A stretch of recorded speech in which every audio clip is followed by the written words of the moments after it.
नमस्कार, आप देख रहे हैं राजधानी लाइव और आपके साथ मैं हूं निशा रौतेला। तो चलिए राजधानी लाइव की शुरुआत करते हैं राजधानी की इस बड़ी खबर के साथ। तो आपको बता दें कि दिल्ली के डिप्टी सीएम मनीष सिसोदिया ने आबकारी नीति को लेकर शनिवार को प्रेस कॉन्फ्रेंस की। उन्होंने कहा कि दिल्ली के एलजी ने 2 बार आबकारी नीति को अप्रूवल दिया। मनीष सिसोदिया ने कहा कि एलजी साहब ने नई पॉलिसी को पास किया था और एलजी ने सभी सुझाव मान लिए थे। नई आबकारी नीति के सामने रूप बटी थी और पुरानी शराब नीति में दुकानदारों को फायदा हुआ। सिसोदिया ने कहा कि नई नीति में दुकान बढ़ाने नहीं बल्कि समान रूप से दुकान बांटने का प्रस्ताव था। दिल्ली के उपराज्यपाल की मंजूरी से ही नई नीति बनाई गई थी। सरकार ने उपराज्यपाल के सभी सुझाव माने थे। सिसोदिया ने दावा किया कि उपराज्यपाल ने 2 बार पढ़कर नई नीति को मंजूरी दी थी। उप मुख्यमंत्री मनीष सिसोदिया ने मौजूदा आबकारी नीति में राजस्व के नुकसान के लिए तत्कालीन उपराज्यपाल को जिम्मेदार ठहराया है। उन्होंने कहा कि पॉलिसी लागू होने के 48 घंटे पहले राजनिवास के बिना कैबिनेट और सरकार से पूछे पॉलिसी में बदलाव कर दिया। उन्होंने कहा कि अगर एलजी ऑफिस ने निर्णय नहीं बदला होता तो सरकार को हजारों करोड़ों का नुकसान नहीं होता। उन्होंने कहा कि जांच के लिए सीबीआई को भेजेंगे और सिसोदिया ने कहा कि फेरबदल की वजह से अनाधिकृत एरिया में शराब की दुकान नहीं खुल सकी। इस तरह से जो दुकानें खुली उनको लाभ पहुंचाया गया। सिसोदिया ने कहा कि तत्कालीन उपराज्यपाल ने पहले तो अनाधिकृत एरिया में शराब की दुकानें खोलने पर सहमति जताई, लेकिन पॉलिसी लागू होने के 2 दिन पहले ये कहा कि एमसीडी और डीडीए से बिना सहमति अनाधिकृत कॉलोनी में शराब की दुकानें नहीं खोलेंगे। सिसोदिया ने कहा कि इस पूरे मामले का ब्यौरा सीबीआई को भेजेंगे। कुछ ताकतवर लोगों ने मिलकर राजस्व का नुकसान कराया है, इसकी जांच होनी चाहिए। उपराज्यपाल ने पॉलिसी में बदलाव खुद किया या किसी के दबाव में आकर किया, ये जांच का विषय है। और आम आदमी पार्टी के वरिष्ठ नेता आतिशी ने कहा कि उपराज्यपाल द्वारा एक्साइज पॉलिसी में नियम बदलने से कुछ लोगों को हजारों करोड़ों का फायदा हुआ है और दिल्ली सरकार को हजारों करोड़ों का नुकसान हुआ है। अगर उपराज्यपाल ने गलत नहीं किया तो सीबीआई जांच से भाजपा क्यों डर रही है? एलजी के फैसले को सीबीआई जांच पर भारतीय जनता पार्टी उनके बचाव में क्यों उतरी है? क्या लाइसेंस से भ्रष्टाचार का पैसा भाजपा को गया था? उन्होंने कहा कि जब ये सामने आ गया कि उपराज्यपाल ने कायदे कानून बदलकर भ्रष्टाचार किया तो भाजपा का रुख बदल गया और अब भाजपा कह रही है कि सीबीआई जांच नहीं होनी चाहिए।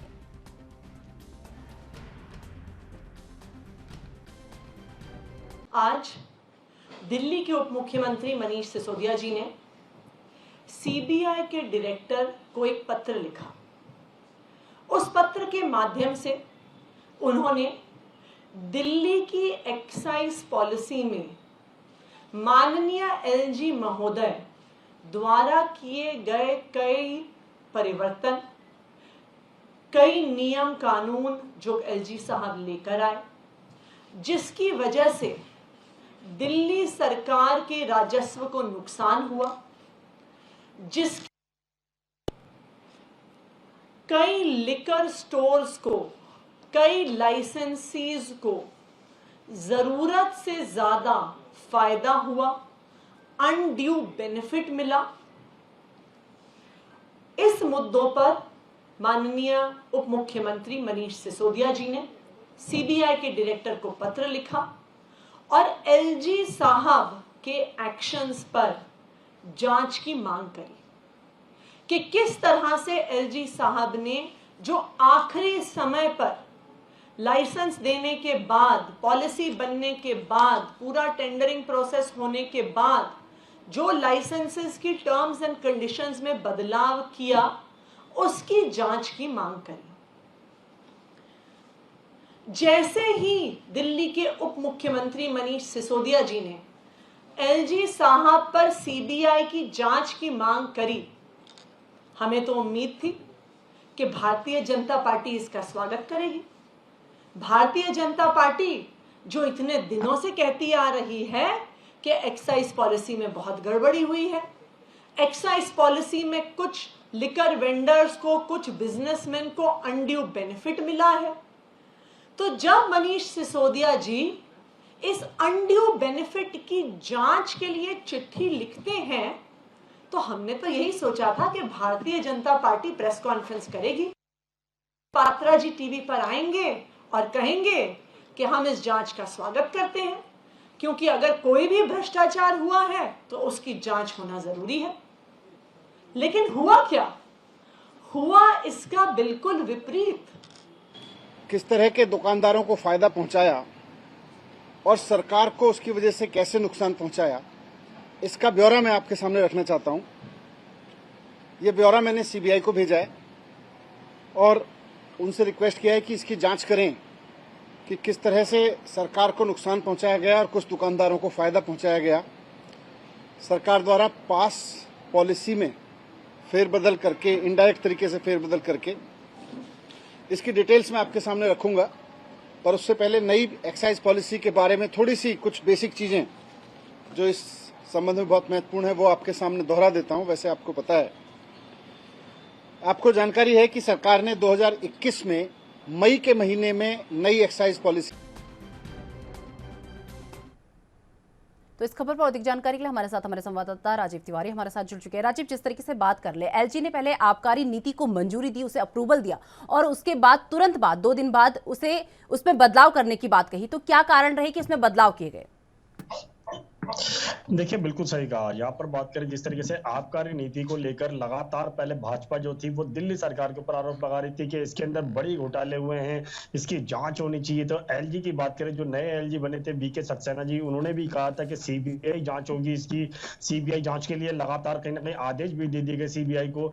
मगर जैसे ही जांच के अंदर कहीं ना कहीं जांच अभी शुरू भी नहीं हो पाई है और जिस तरीके से दिल्ली सरकार ने उसके अंदर एक टर्न लिया, जिस तरीके से कहा कि जब दिल्ली सरकार की जो फाइल थी वो कहीं ना कहीं एलजी के पास गई थी और एलजी ने ही इसको अनुमति दी थी और जिस समय इसको पास किया गया था उसके बाद में ही इसके अंदर कुछ ऐसे फेरबदल किए गए थे जिससे कहीं ना कहीं सिर्फ शराब माफियाओं की बात करें या फिर पूंजीपतियों की बात करें या फिर बिजनेसमैनों की बात करें, उनको कहीं ना कहीं फायदा पहुंचाने के लिए लाइसेंस के अंदर बदलाव किए गए थे। और दिल्ली सरकार इसको लेकर अब सीबीआई जांच करने के लिए मांग करती हुई नजर आ रही है और लगातार कहीं ना कहीं भाजपा भी कह सकते हैं आरोप लगा रही थी कि सीबीआई जांच होगी, इसके अंदर दिल्ली सरकार कटघरे के अंदर आएगी और दिल्ली सरकार के ऊपर आरोप लगेंगे, भ्रष्टाचार हुआ है तो उसकी जांच होनी चाहिए। मगर अब वही भाजपा जो है वो कहीं ना कहीं सीबीआई जांच से कहीं ना कहीं बचने की कोशिश कर रही है, क्योंकि दिल्ली सरकार के उप मुख्यमंत्री मनीष सिसोदिया और विधायक जो है आतिशी, उन्होंने जिस तरीके से कहा है कि इसके अंदर सीबीआई जांच बिल्कुल होनी चाहिए और दिल्ली से कैसे भाजपा जो है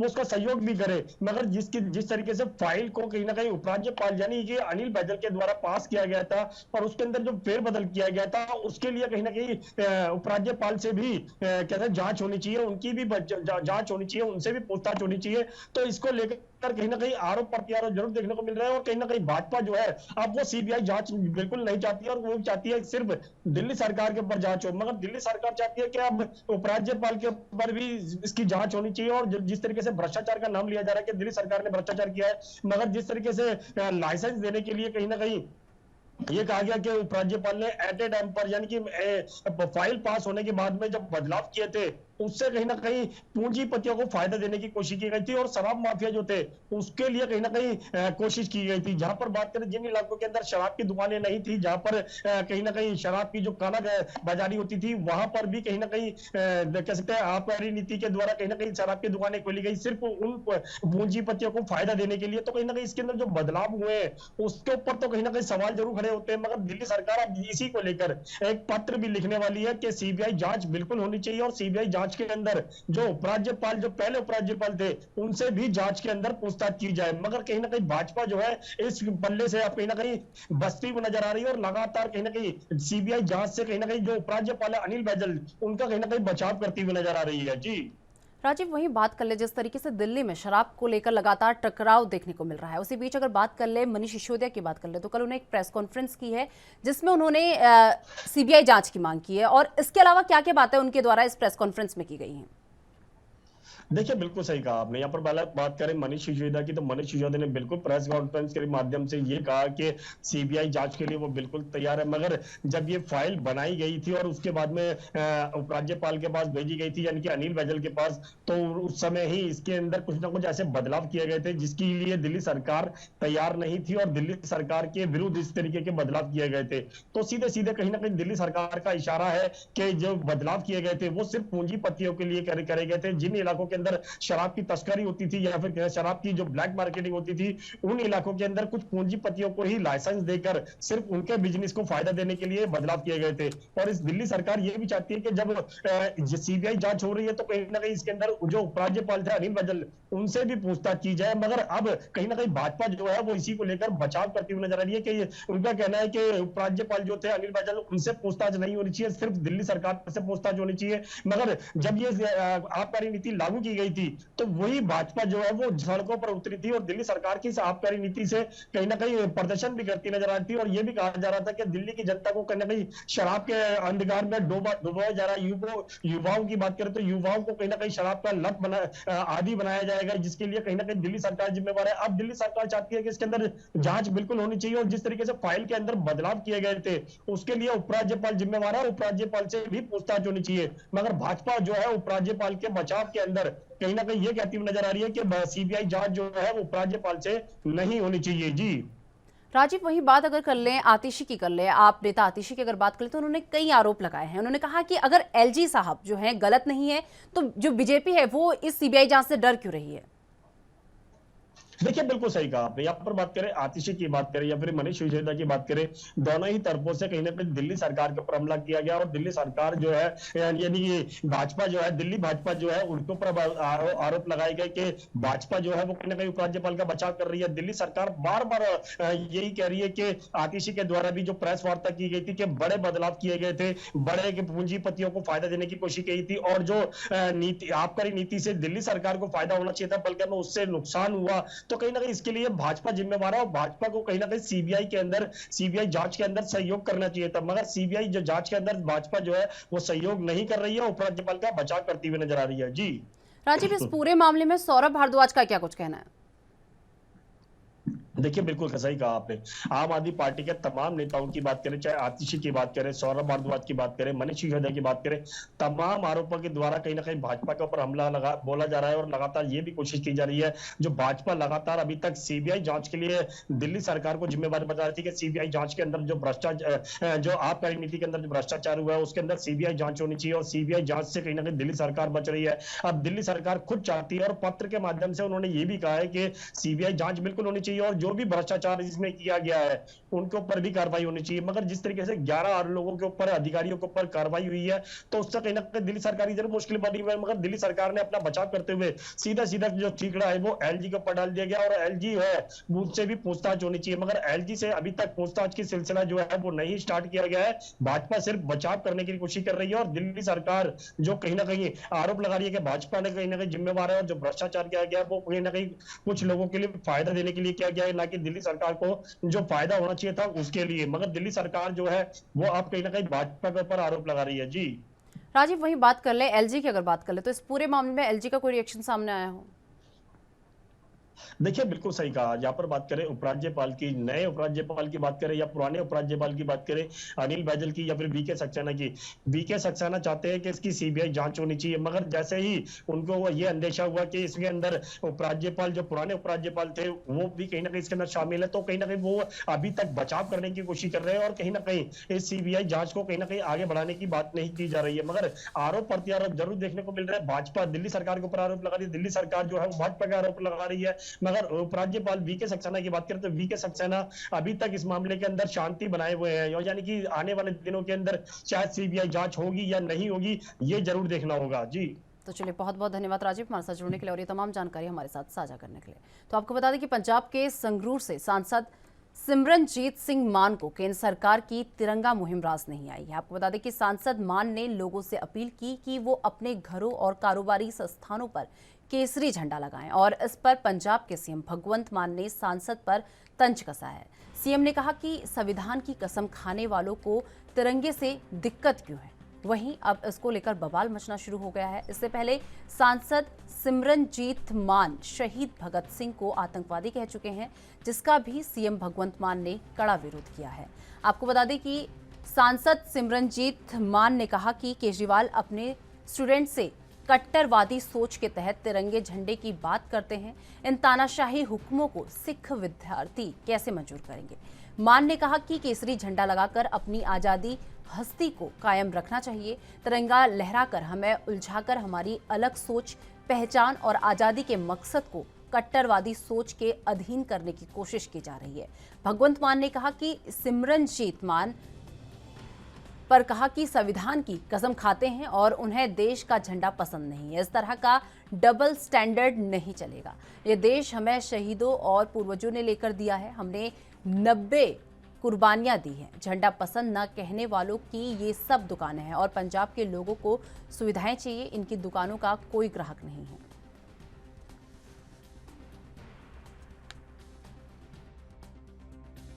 देश का झंडा नहीं पसंद, सो इस तरह का ਜਿਹੜਾ डबल स्टैंडर्ड है वो नहीं ਚੱਲੂਗਾ। इस मुल्क सानू साडे शहीदां ने लैके दिता है, ये साडे पुरखियां ने सानू मुल्क लैके दिता है।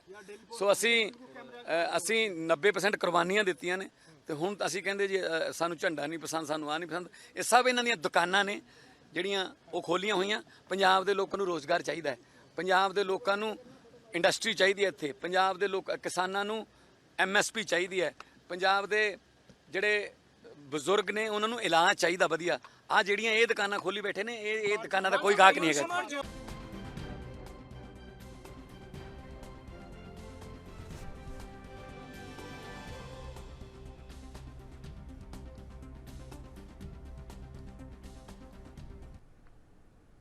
तो चलिए फिलहाल वक्त जो एक छोटे से ब्रेक का, ब्रेक के बाद फौरन हाजिर होते हैं।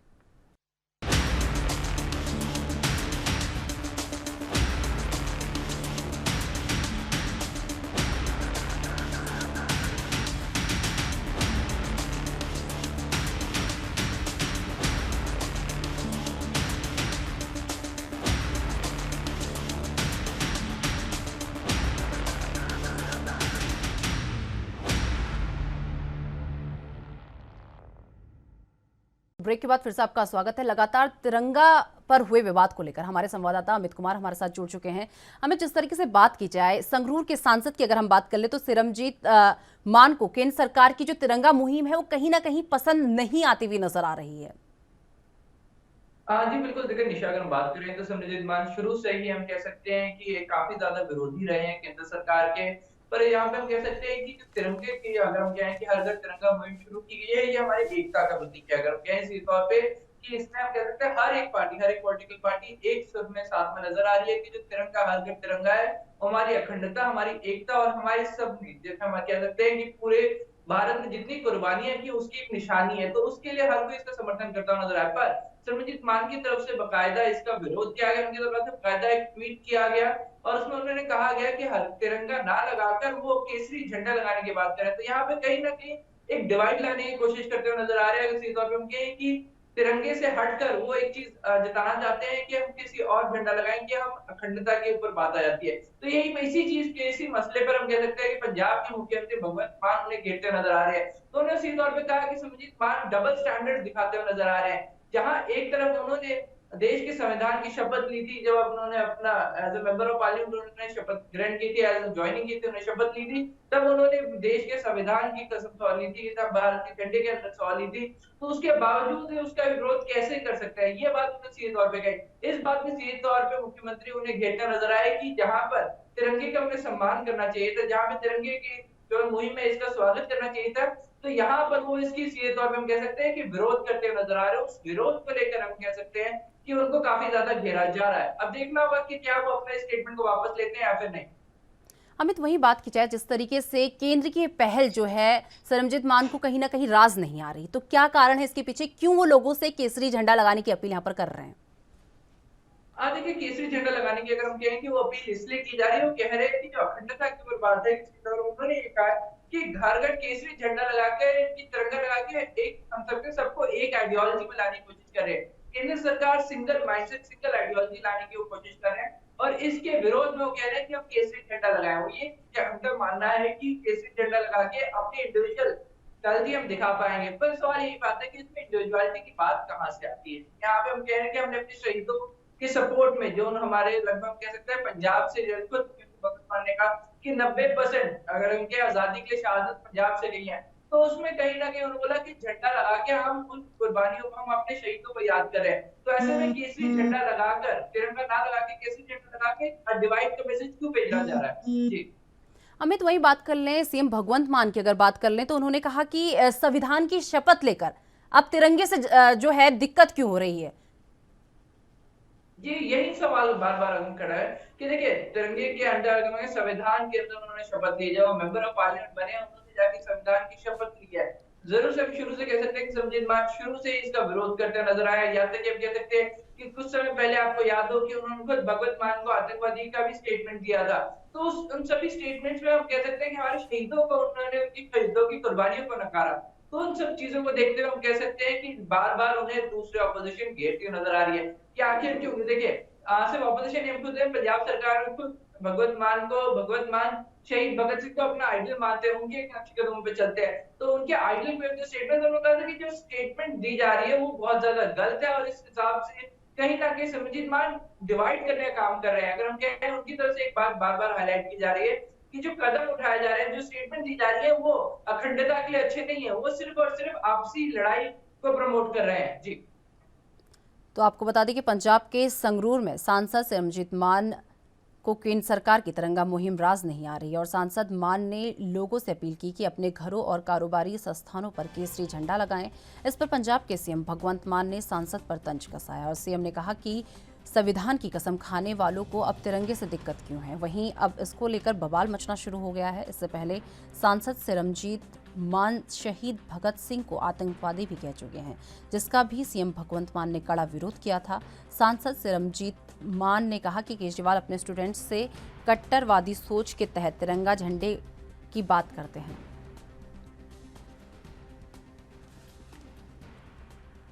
अमित, जिस तरीके से बात की जाए, लगातार जिस तरीके से सीएम ने जो है सिमरजीत मान पर तंज कसा है, तो इसे लेकर सिमरजीत मान का कोई रिएक्शन सामने आया हो इस तंज को लेकर? देखिए, अभी तक नहीं है। अगर हम कहें कि उनकी तरफ से कोई रिस्पॉन्स नहीं आया, पर हम सीधे तौर पे कह सकते हैं कि शायद वो अपने निजी लेवल पे इसके ऊपर रिस्पॉन्स देंगे, क्योंकि जो तिरंगा मुहिम के खिलाफ, देखिए, तिरंगा सीधे तौर पे हम कह सकते हैं तिरंगा मुहिम के विरोध में उन्होंने बकायदा ट्वीट किया और वो ट्वीट अब देखिए कई लेवल ज़्यादा बढ़ जाती है। पहले ही हम कहें, पंजाब में सिमरजीत मान की एक ग्रेटर फैन फॉलोइंग है, पर उसके अलावा वो संगरूर से एमपी भी बन चुके हैं, फैन फॉलोइंग और ज़्यादा बढ़ चुकी है और ऐसे में एक संवैधानिक पोस्ट पे होकर ऐसे स्टेटमेंट देना उन्हें शोभा नहीं देता है। इसको लेके हम कह सकते हैं खुद पंजाब के मुख्यमंत्री इन्होंने कहा, क्योंकि कल खुद पंजाब के मुख्यमंत्री भगत मान जब यहाँ से दिल्ली के लिए रवाना हुए, तब उन्होंने इंटरनेशनल एयरपोर्ट पे स्टेटमेंट दी थी। उस एक स्टेटमेंट से हम कह सकते हैं कि खुद उनकी नाराजगी सीधे तौर पे समझ में आती है। पर यहाँ पे ये भी कहते नजर आए कि शुरू से ही अगर हम कहें कि एक अलग एजेंडा सिमरजीत मान चलाते रहे हैं, अगर हम कहें कि जो कई बार हम कह सकते हैं कि देश विरोधी नजर आता है, तो उन सब स्टेटमेंट्स को देखते हुए बार-बार ये बात कही है कि आपने संविधान की, उन्होंने एक चीज बिल्कुल क्लियर कट कर दी कि सिमरजीत मान ने संविधान की कसम खाई थी, संविधान की कसम खाकर वो एमपी बने हैं, तो ऐसे में उन्हें सपोर्ट करना चाहिए था, ना कि इसका विरोध। अमित, वहाँ वैसी बात कर लें, जिस तरीके से सिमरजीत मान की बात कर लें, उन्होंने तिरंगा मुहिम जो उन्हें पसंद नहीं आई है उसे लेकर उन्होंने ट्वीट किया है, तो वही बात कर लें, सीएम भगवंत मान के अलावा किसी और ने भी उनका विरोध किया हो? देखिए, लगातार हम कह सकते हैं कि विरोध हमें अपने-अपने लेवल्स पे हर कोई लेकर के स्पेस का रिस्पॉन्स ज़्यादा देखने को मिल रहा है। तो ये कल ही अगर हम कहें कि उनकी तरफ से पोस्ट डाली गई, तो उसके बाद मुख्यमंत्री ने इसका विरोध किया और बाकी सभी अपने-अपने लेवल पे इसका विरोध कर रहे हैं। हम देखिए, कंबाइंड विरोध हमें सीधे तौर पे देखने को मिल रहा है। देखिए, तिरंगा अगर हम कहें, हर घर तिरंगा मुहिम चलाई गई, हमारे शहीदों की याद में चलाई गई है। तो ऐसे में हर कोई सिमरजीत मान के स्टेटमेंट का विरोध कर रहा है कि आप तिरंगा झंडा ना लगाएं, उसकी जगह केसरी झंडा लगाएं। तो ये कहीं न कहीं कम्युनल रंग देते हुए नजर आ रहे हैं इसको, अगर हम कहें सिमरजीत मान, और इससे कम्युनल रंग देने की जरूरत नहीं है। इसे कम्युनल रंग देकर आप एक गलत मैसेज भेजेंगे और इस चीज का लगभग हर कोई विरोध कर रहा है। जिस तरीके से बात कर ली जाए, कुछ दिन पहले उन्होंने भगत सिंह को आतंकवादी भी कहा था और उसके बाद तुरंत बाद इस तरीके का ट्वीट सामने आना, तो क्या राजनीति जो है अब बड़ा रुख लेती हुई नजर आ रही है यहाँ पर? जी बिल्कुल, देखिए, इस अगर हम कहें कि पहले भगत मान के सीधा हम कह सकते हैं कि इसका कड़ा विरोध किया था जब उन्होंने भगत सिंह को उन्होंने आतंकवादी कहा था, तो बड़ा विरोध देखने को मिला पूरे पंजाब से, उन्हें एक बहुत बड़ा नेगेटिव इम्पैक्ट देखने को मिला था। उसके बावजूद भी सिमरजीत मान ने अपना स्टेटमेंट वापस नहीं लिया अब तक। उसके बाद अब ये दूसरा उनकी तरफ से ट्वीट कर दिया गया, तो दोनों ही अगर हम कहें कहीं ना कहीं सिमरजीत मान कम्युनल एंगल बहुत ज्यादा देते हुए नजर आ रहे हैं। अगर हम कहें कि काफी ज्यादा विरोध उनको सीधे तौर पे देखने को मिल रहा है, पर अब हमें हर घर तिरंगा का विरोध, हर घर तिरंगा का हिसाब से किया है। उनका कहना है कि जो केंद्र सरकार है हर किसी को कट्टर नेशनलिस्ट का एक अगर हम कहें कि टैग देना चाहती है और इसके विरोध में उन्होंने कहा है कि हर किसी को जो उनके विरोध में उनको अपने घर में तिरंगा ना लगा के किसी झंडा लगाना चाहिए। तो अब देखना होगा कि इसका और क्या पब्लिक रिस्पॉन्स क्या रहेगा। तो चलिए, बहुत बहुत धन्यवाद अमित हमारे साथ जुड़ने के लिए और ये तमाम जानकारी हमारे साथ साझा करने के लिए।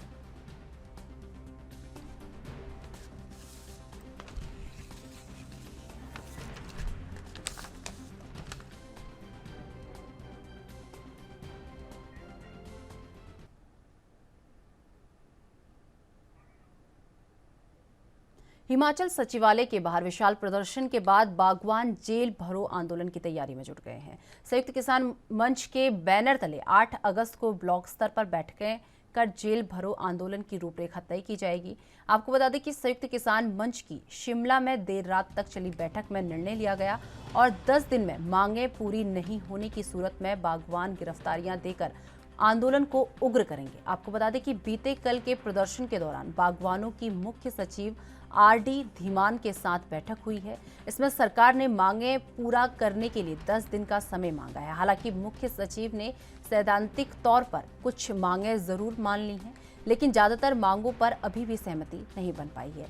ऐसे में 16 अगस्त तक मांगें पूरी नहीं होने पर बागवान 17 अगस्त को जेल भरने की बात कह रहे हैं। सेब उत्पादक संघ के अध्यक्ष सोहन ठाकुर ने बताया कि 1990 के बाद बागवान पहली बार सड़कों पर आया है और इसके लिए उन्हें मजबूर किया गया है। अब बागवान अपनी मांगें पूरी नहीं होने तक पीछे नहीं हटेगा। इसके लिए चाहे कितना भी लंबा आंदोलन ना लड़ना पड़े। उन्होंने बताया कि संयुक्त किसान मंच के बैनर तले 27 संगठन जेल भरो आंदोलन की तैयारी में जुट गए हैं। इसके लिए गांव, पंचायत और ब्लॉक स्तर पर बैठकें कर रणनीति बनाई जाएगी। सेब उत्पादक संघ ठियोग के अध्यक्ष महेंद्र वर्मा ने बताया कि हिमाचल सरकार 5,000 करोड़ रुपए के सेब उद्योग को लेकर कतई गंभीर नजर नहीं आ रही। यदि सरकार गंभीर होती तो कल के सचिवालय के घेराव के दौरान मुख्यमंत्री खुद बागवानों से मिलकर राहत देने की बात करते। उन्होंने कहा कि बागवान 1 महीने से संघर्ष कर रहे हैं, लेकिन राज्य के बागवानी मंत्री भूमिगत है और उन्होंने एक बार फिर बागवानों से बात करना उचित नहीं समझा है। संयुक्त किसान मंच के सह संयोजक संजय चौहान ने बताया कि बागवानों को सड़कों पर उतारने के लिए मजबूर किया गया है और अब बागवान निर्णायक लड़ाई लड़ेंगे। इसके लिए उन्हें चाहे दिल्ली की तर्ज पर आंदोलन क्यों ना शुरू करना पड़े। उन्होंने कहा कि बागवान सेब तुड़ान छोड़कर सड़कों पर है, सरकार फिर भी उन्हें हल्के में लेने की कोशिश कर रही है। जिला शिमला ग्रामीण कांग्रेस अध्यक्ष अतुल शर्मा ने बताया कि कांग्रेस पार्टी भी बागवान के इस मुद्दे को लेकर विधानसभा का घेराव करेगी। उन्होंने बताया कि कृषि इनपुट पर जीएसटी लगाने और कृषि उपकरण पर उत्पादन खत्म करने से इनपुट कॉस्ट दुगना हो गई है।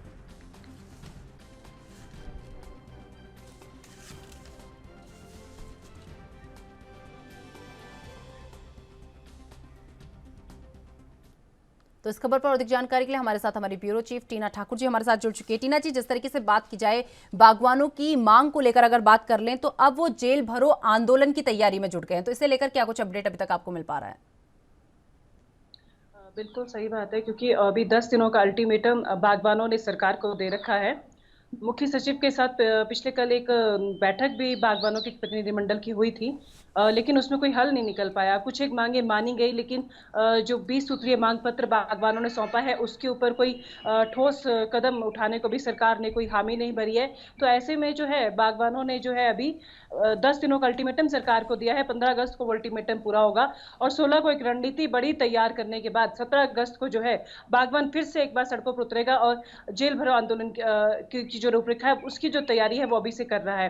तो इसमें वैसे भी हम आपको बताएं कि जब छोटा शिमला में जब सचिवालय का घेराव बागवान करने पहुंचे थे, 27 संगठनों के लोग साथ थे और ऐसे में जो बागवान है वो लगातार एक ही मांग कर रहे हैं कि उन्हें MIC की कश्मीर की तर्ज पर दिया जाए और जो बकाया पेमेंट है फिर तुरंत की जाए। GST हटाने की वो मांग कर रहे हैं। उनका कहना है कि जब से ये जीएसटी लागू हुई है तब से, और जब कृषि जो उपकरण थे और जो खाद वगैरह चीजें थी, खादों पे भी जो है उपदान खत्म कर दिया गया है, सरकार ने खत्म कर दिया है। तो ऐसे में जो लागत है बागवानी में वो दोगुना हो चुकी है, चाहे वो कृषि की बात करें चाहे बागवानी की बात करें, लागत काफी बढ़ गई है। तो ऐसे में जो बागवान है उनको बहुत बड़ी परेशानियों को सामना करना पड़ रहा है। तो अब आप देखिए कि 17 अगस्त को जो है ये फिर से बागवानों ने एक अल्टीमेटम सरकार को बढ़ा दिया है, और सरकार अगर अभी से गंभीरता से इसे नहीं लेती है तो आने वाले विधानसभा चुनाव में भी एक बहुत बड़ा मुद्दा हो सकता है, क्योंकि कांग्रेस ने जो पिछले कल ही एक बड़ा ऐलान कर दिया है कि जब वो सत्ता में आएंगे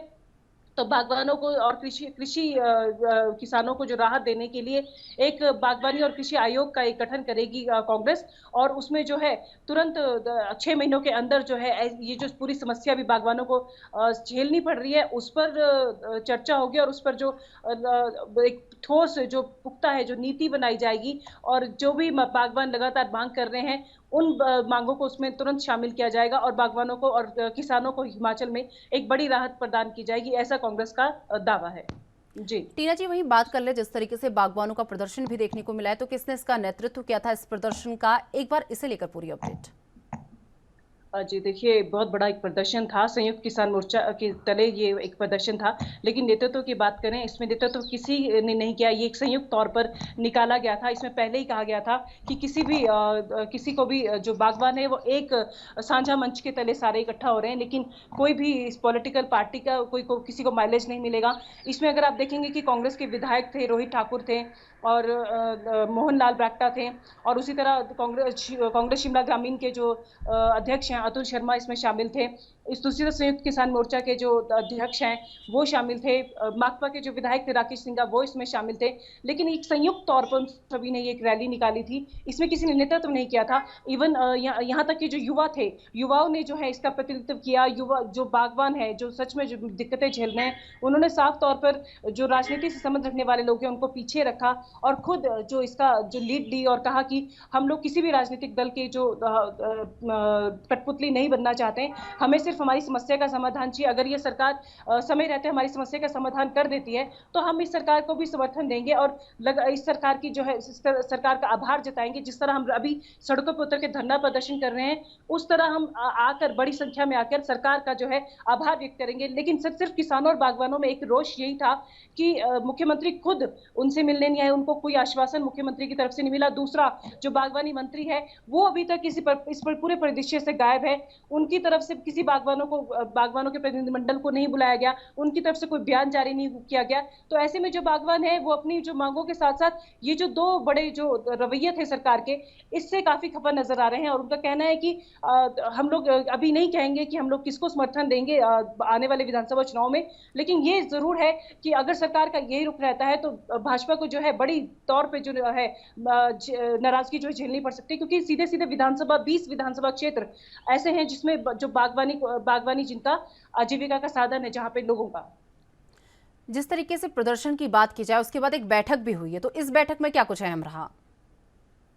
जी, बैठक में यही बात हुई है कि जो सरकार है, सरकार का जो रवैया है वो नकारात्मक है। जो बागवानी है, 5,000 करोड़ की जो आर्थिकी है हमारी, और लगातार जो किसान बागवान है वो सड़कों पर उतरने को मजबूर हुआ है। 1990 के बाद पहली बार ऐसा हुआ है कि इतनी बड़ी संख्या में जो किसान बागवान है वो किसी दल या किसी राजनीति को छोड़कर एक साथ, चाहे वो भाजपा के थे, कांग्रेस के, सारे नेता सड़कों पर उतरे हैं जो बागवानी क्षेत्रों से संबंध रखते हैं। तो इस जो बैठक में ये रणनीति बनाई गई कि अगर सरकार 10 दिन में कोई ठोस कदम नहीं उठाती है, जो उनकी 20 सूत्रीय जो मांग है उनका कहना है कि हम पूरी 20 की 20 जो मांगे हैं वो सरकार को माननी होगी, और अगर उनमें से कुछ मांगे नहीं मानी जाती है तो उसके बाद जो है जो 15 अगस्त को ये अल्टीमेटम खत्म होगा, और 16 अगस्त को फिर से एक बैठक जो किसान बागवान है वो दोबारा से करेंगे। संयुक्त किसान मोर्चा के तले ये बैठक हो रही है, इसी के तले जो जितने भी किसान और बागवानों से संबंधित संगठन है वो सब जुड़े हुए हैं। बताया जा रहा है कि 27 संगठनों का इनको सपोर्ट है। तो ऐसे में जो ये संगठन है ये दोबारा से 16 को बैठक करेंगे, और 17 को जो है एक बार आप फिर से एक बड़ा आंदोलन हिमाचल में देखने को मिल सकता है। और जो जेल भर आंदोलन है उसकी रूपरेखा ये बना रहे हैं कि ब्लॉक और उपमंडल स्तर पर किस तरह से बागवान गिरफ्तारियां देंगे और जो अपनी जो गिरफ्तारियां देंगे, अपना जो रोष प्रदर्शन है वो जाहिर करेंगे। और सरकार को जो है अभी से जो है 10 दिनों का अल्टीमेटम है, 15 अगस्त तक का टाइम है। अगर अभी तक उनकी कोई मांगों पर गंभीरता से कोई विचार नहीं होता है, उनको नहीं बुलाया जाता है बातचीत के लिए, तो ऐसे में जो किसानों ने कहा है कि बागवानों का कहना है कि मजबूर है वो सड़कों पर उतरने के लिए। जी निशा। टीना जी, वहीं पर बात कर ली जाए, जिस तरीके से मांगे पूरी नहीं होने का कारण क्या हो सकता है कि सरकार के पास एक प्रॉपर बजट ना होना, क्योंकि इससे पहले भी खबरें सामने आई थी कि राज्य सरकार जो है केंद्र सरकार से कर्ज है वो मांगने को मजबूर यहां पर हो गई थी। तो क्या प्रॉपर बजट का ना होना इस मांग को ना मानने के पीछे का बहुत बड़ा कारण हो सकता है? जी बिल्कुल, एक कारण ये भी हो सकता है। लेकिन इसमें अब देखिए कि एपीएमसी जब बागवान जो अपना सेब बेचता है उसकी जो पेमेंट है वो सेम डे नहीं होती, उसमें खैर सरकार का कोई लेना देना नहीं होता है, वो आड़तियों का लेना देना होता है।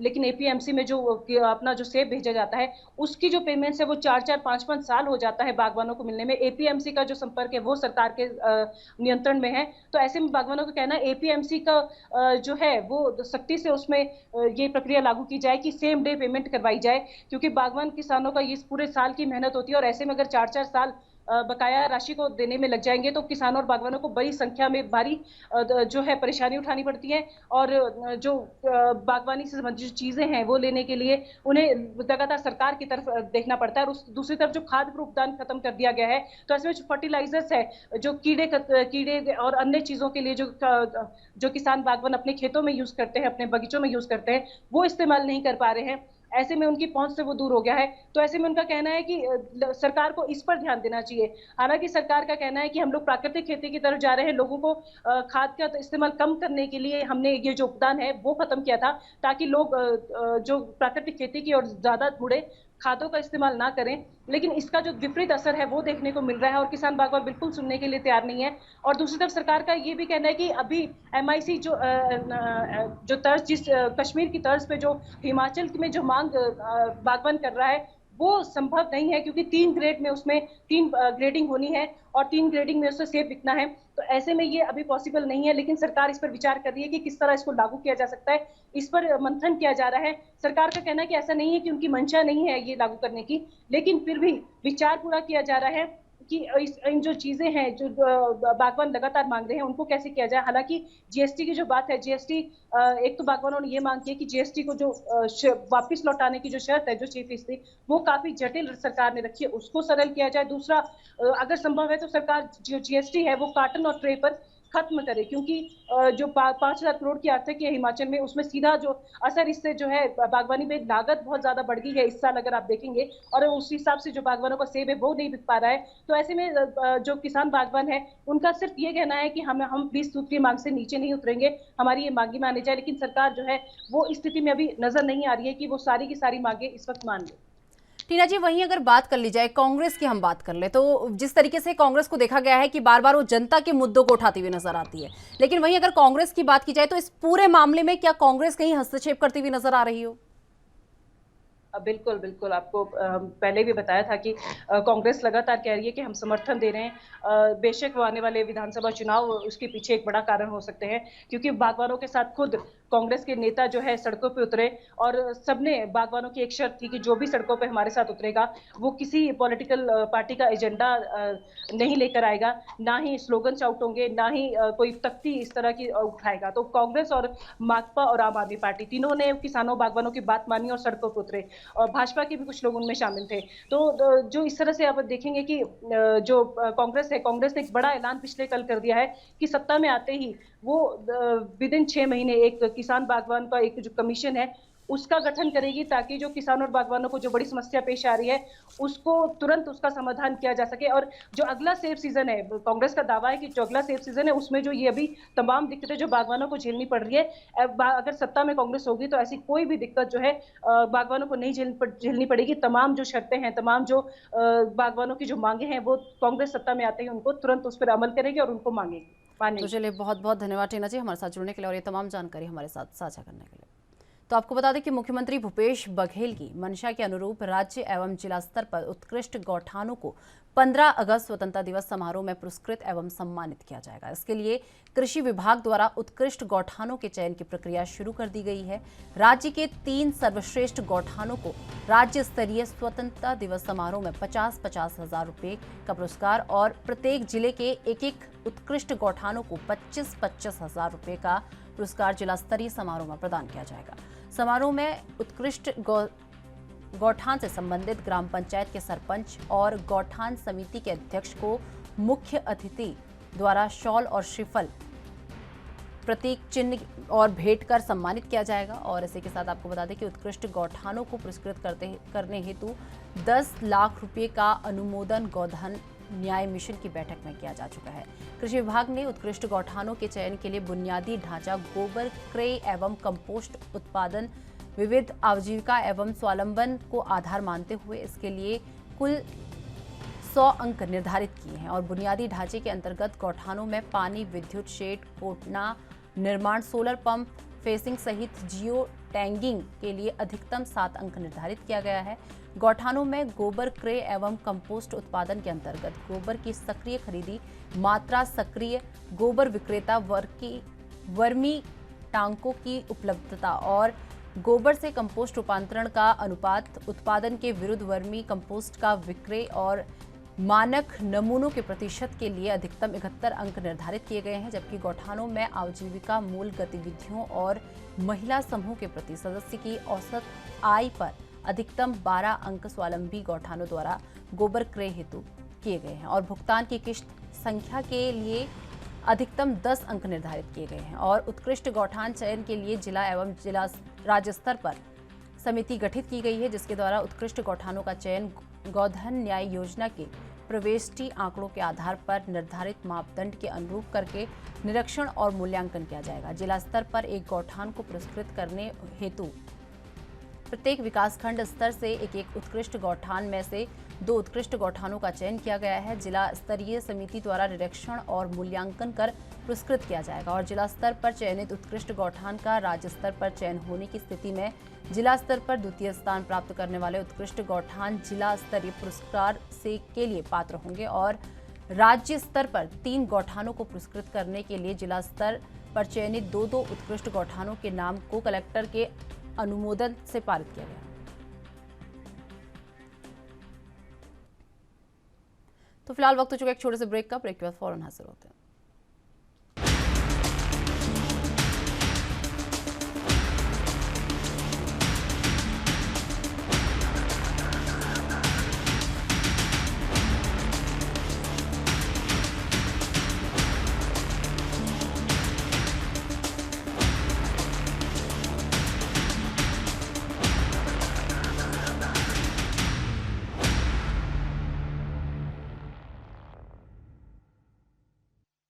फिर से आपका स्वागत है। तो लगातार हमारे साथ हमारी ब्यूरो चीफ स्वाति कौशिक जी हमारे साथ जुड़ चुकी है। स्वाति जी, जिस तरीके से बात कर ले 15 अगस्त को जो उत्कृष्ट गौठान है उन्हें सम्मानित करने की बात कही जा रही है, तो इसे लेकर क्या कुछ अधिक जानकारी आपके पास है?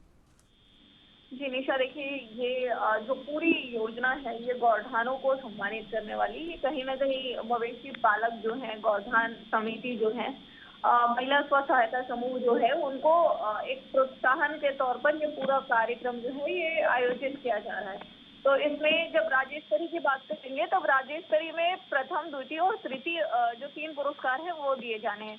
तो वहीं जिला स्तरीय पे बात करेंगे तो जिला स्तर पे प्रथम और द्वितीय पुरस्कार दिए जाने हैं। तो जब इनके मापदंडों की बात की गई तो इस पे जो पूरा सिस्टम है वो 100 अंकों पर निर्धारित किया गया है, जिसपे गौठान को कैसे निर्मित किया गया है और गौठान कितना स्वावलंबी है, इन सारे दृष्टिकोणों से देखते हुए ये पूरा जो 100 अंक के जो मापदंड है इनको तय किया गया है। और वहीं अगर इसमें पुरस्कार राशि की बात करें तो राज्य में 3 जो उत्कृष्ट गौठान है उनको 50-50 हजार रुपए की प्रोत्साहन राशि दी जाएंगी। तो वहीं जिले में जो है उन्हें 25-25 हजार रुपए की पुरस्कार राशि जो है वो दी जाएगी।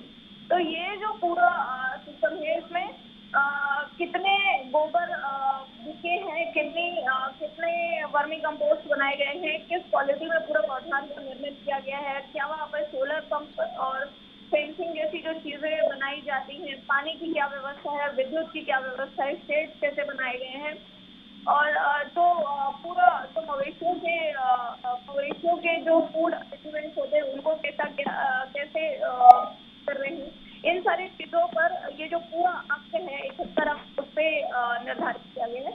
तो वहीं 12 अंकों पे औसत आय जो है महिला स्व सहायता समूहों को प्रति सदस्य जो आय है उस पर ये जो पूरा 12 अंक है बाकी का वो उस पर निर्धारित किया जाएगा। और गौठान स्वयं में कितने स्वावलंबी है, क्या वहाँ की जो पूरी व्यवस्था है वो वहाँ के खर्च और वहाँ की आवक जो है वो दोनों खुद से निर्धारित हो रहे हैं, उस पर उस गौठान के दर सकते हैं।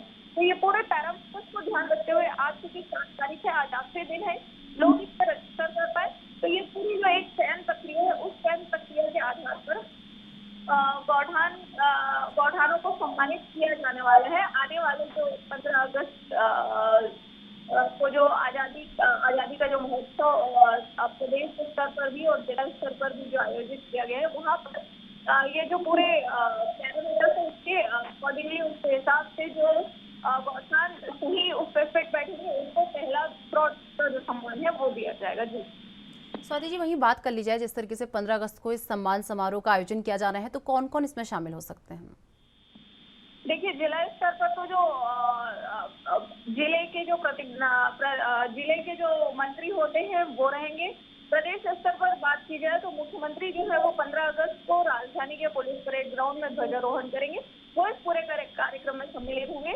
जिलों में जो प्रभारी मंत्री हैं वो रहेंगे, विधायक हैं वो रहेंगे। तो ये इस हिसाब से पूरा जो सिस्टम है वो 15 अगस्त के लिए बनाया गया है। उस हिसाब से ध्वजारोहण का कार्यक्रम सभी जगहों पर आयोजित किया जाएगा और वहाँ पर इन गौठान के जो लोग हैं, जो टीम है, जो सेलेक्ट होंगे उनको सम्मानित किया जाएगा। जी, जिस तरीके से 15 अगस्त की बात की जा रही है, तो 15 अगस्त को लेकर क्या क्या तैयारियां जो है छत्तीसगढ़ में पूरी कर ली गई हैं?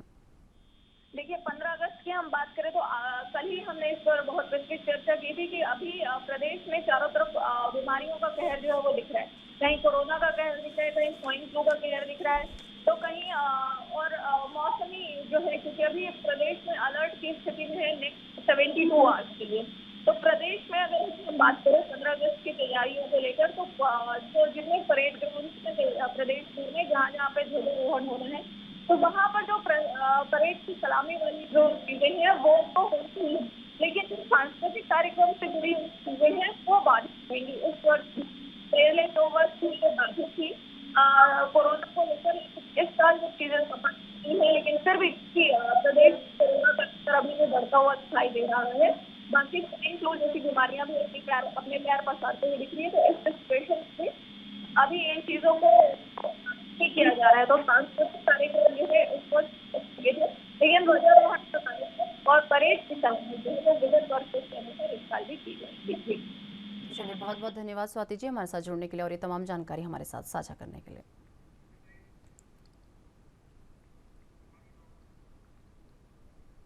शिवसेना सांसद संजय राउत की मुसीबतें कम होने का नाम नहीं ले रही हैं। जहां एक तरफ कोर्ट ने उनको ईडी के रिमांड पर भेजा है, तो वहीं दूसरी तरफ ईडी संजय राउत के करीबियों पर लगातार शिकंजा कस रही है। इस बीच ईडी ने एक बार फिर संजय राउत की पत्नी को वर्षा राउत को शनिवार को पूछताछ के लिए तलब किया था। करीब 9 घंटे बाद संजय राउत की पत्नी वर्षा राउत ईडी के दफ्तर से निकली। वर्षा राउत के साथ संजय राउत के भाई सुनील राउत थे। आपको बता दें, उन्होंने बताया कि उनसे जो भी सवाल पूछे गए उनका उन्होंने जवाब दिया और वो अंत तक उद्धव ठाकरे के साथ है और पार्टी के साथ है। बताया जा रहा है कि वो सुबह 11 बजे ईडी ऑफिस पहुंची थी। दरअसल केंद्रीय एजेंसी ने इस सप्ताह की शुरुआत में वर्षा राउत को समन भेजे थे। इसके बाद वो शनिवार को दक्षिण मुंबई में ब्लाड एस्टेट स्थित ईडी के ऑफिस पहुंची थी और पूछताछ के दौरान एक महिला समेत करीब 4 ईडी अधिकारी इसमें मौजूद थे। ईडी ऑफिस के बाहर बड़ी संख्या में पुलिसकर्मी तैनात किए गए थे। आपको बता दें कि साल 2018 में पात्राचौल मामले में जांचकर्ताओं का सामना करने वाली वर्षा राउत ईडी की जांच की दायरे में आने वाली पहली महिला हैं, जबकि एक अन्य महिला जिसका नाम इस मामले में गवाह बना है, अब इसे सहयोग कहेंगे कि 5 साल पुराने मामले की जांच ने हाल ही में 29 जून को पूर्व मुख्यमंत्री उद्धव ठाकरे के नेतृत्व वाली महाविकास अघाड़ी सरकार के गिरने के बाद ये तेज हो गई है। ईडी ने मुंबई के गोरेगांव इलाके में पात्राचौल के पुनर्विकास से जुड़े 1034 करोड़ रुपए की जमीन घोटाले की जांच कर रही है। ईडी ने इस मामले में शिवसेना के राज्यसभा सदस्य संजय राउत को 1 अगस्त को गिरफ्तार किया था। स्पेशल MLA कोर्ट में बृहस्पतिवार को उन्हें 8 अगस्त तक हिरासत में भेज दिया गया था।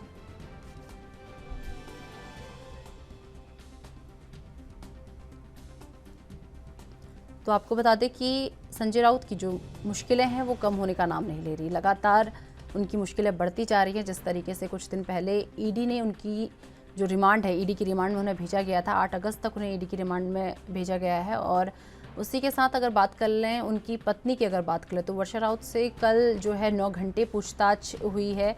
और उसके बाद जब ईडी दफ्तर से वर्षा राउत बाहर निकली तो उन्होंने कहा कि वो उद्धव ठाकरे के साथ है, यानी वो पार्टी के साथ है, ऐसा उनके द्वारा कहा गया है। तो लगातार देखा जाए तो संजय राउत की मुश्किलें जो है कम होती हुई नजर नहीं आ रही है।